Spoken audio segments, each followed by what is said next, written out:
नमस्ते बच्चों। आज हम गणित में तीसरा पार्ट पढ़ेंगे। तुम कितना वज़न उठा सकते हो। चलो तो हम शुरू करते हैं कि तुम कितना वज़न उठा सकते हो। उससे पहले हम एक कहानी पढ़ते हैं। इस कहानी में देखते हैं हम कि क्या लिखा गया है। चलो पढ़ते हैं। इधर है चालाक गधा और भारी बोझा। गधा कैसे चालाक था आज हम इस कहानी में पढ़ते हैं। उसके बाद हमको पता चल जाएगा कि हम कितना वज़न उठा सकते हैं और कितना नहीं। ये लिखा हुआ है कि संदीप के पास एक गधा है।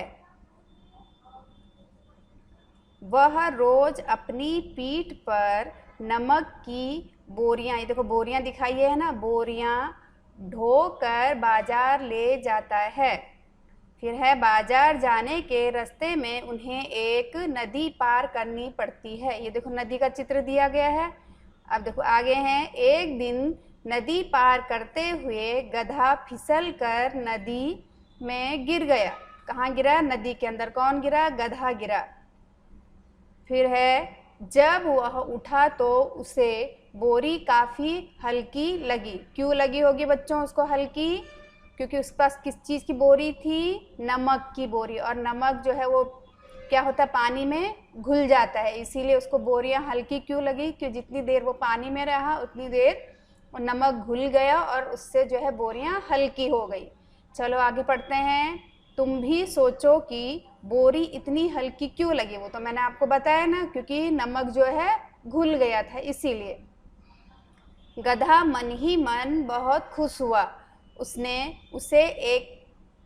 इससे उसे एक बात भी सूझी। मतलब उसको आइडिया आया, अच्छा ये ऐसा होता है कि आइंदा से मैं भी ऐसे ही करूँगा। फिर है अगले दिन नदी पार करते हुए चालाक गधे ने नदी में डुबकी लगाने की सोची।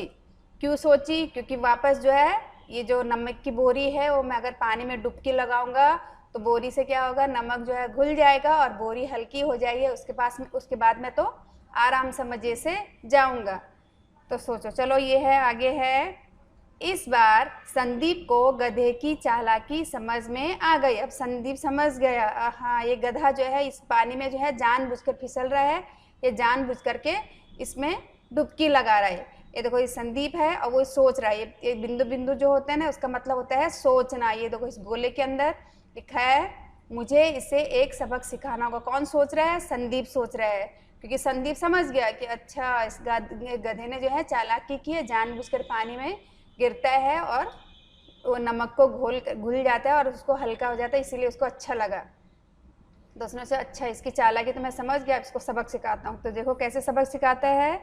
अगले दिन संदीप ने नमक की जगह बोरी में ढेर सारी ऊनी कपड़े भर दिए। क्या किए उसने? ऊनी कपड़े भर दिए। किसकी जगह? नमक की जगह। पहले तो उसने नमक ले जाता था तो उससे गधे को चालाकी समझ में, अच्छा गधा चालाक हो गया। वो पानी में डुबकी लगाता था तो और नमक जो है वो घुल जाता था तो उसका जो है वजन जो है कम हो जाता था। तो संदीप जो समझ गया कि ये गधा जो है ये ऐसा काम कर रहा है, तो संदीप ने क्या किया अगले दिन कि नमक की बोरियों की जगह क्या किसकी बोरी डाल रखी? ऊनी कपड़ों की। और ऊनी कपड़ों की बोरी जो है उसको दी, उस पर बांधा। उसके बाद है सोचो तो गधा जब इस बार नदी में डुबकी लगाएगा तो क्या होगा और क्यों? तो सोचो बच्चों आप लोग कि ऐसा क्यों होगा। क्यों? क्योंकि ऊनी कपड़े जो है जब सूखे होते हैं तब एकदम हल्के होते हैं और जब वो पानी में भीग जाते तो उनका वजन जो है 2-3 गुना बढ़ जाता है। तो अब की बार क्या हुआ होगा? क्या हुआ होगा? क्या हुआ होगा कि वजन जो है 2-3 गुना बढ़ गए। जितना वजन था उनका उससे 2-3 गुना ज़्यादा बढ़ गए। और क्यों? क्योंकि ऊनी कपड़े पानी ज़्यादा सोखते हैं। चलो आगे पढ़ते हैं। इसमें है राजू सी-सॉ पर झूलना चाहता है। राजू को सी-सॉ पर झूलने के लिए एक साथी की ज़रूरत है।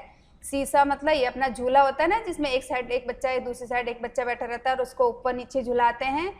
तो राजू को किसकी ज़रूरत है? एक दोस्त की ज़रूरत है, क्योंकि वो अकेला अकेला इस झूले को नहीं झूल सकता है। आगे पढ़ते हैं। रानी राजू की मदद करने लगी, फिर भी राजू सी-सॉ पर नहीं झूल सका। क्या तुम बता सकते हो क्यों? सही उत्तर पर गोला लगाओ। क्यों होगा? मतलब देखो, क्या तुम बता सकते हो कि क्यों हुआ? क्योंकि राजू जो है वो बड़ा है और उसका वजन ज़्यादा है, और रानी छोटी है और उसका वजन कम है। इसलिए जब राजू सीसॉ पर बैठा था और रानी उसकी मदद के लिए आई, तो क्या हुआ, राजू तभी भी जो है रानी का जो पल्ला था वो ऊपर चला गया और राजू का नीचे रह गया, क्योंकि राजू का वजन क्या है, ज़्यादा है। अब आगे पढ़ते हैं। राजू रानी से भारी है क्या हल्की है? क्या है? राजू जो रानी से क्या है? राजू जो है रानी से भारी है कि हल्का है? तो क्या होगा, भारी। तो हम भारी पे सही का निशान लगाएंगे। इसमें लिखा है ना कि सही, उसमें सही पे सही का निशान लगाओ, सही गोला करो। फिर है असलम उनकी मदद करने आया। अब तीसरा ही बच्चा आ गया, असलम। चित्र देखो, चित्र दिख रहा है, ये राजू है। पहले तो ऊपर का चित्र देखो, ये राजू अकेला बैठा है, फिर उसको एक दोस्त, तो उसकी बहन आई रानी भी जो है हल्की है तो वो ऊपर चली गई। फिर उसके बाद राजू के साथ असलम आए, रानी के साथ असलम आया, तो एक साइड राजू बैठा और एक साइड असलम और रानी बैठी।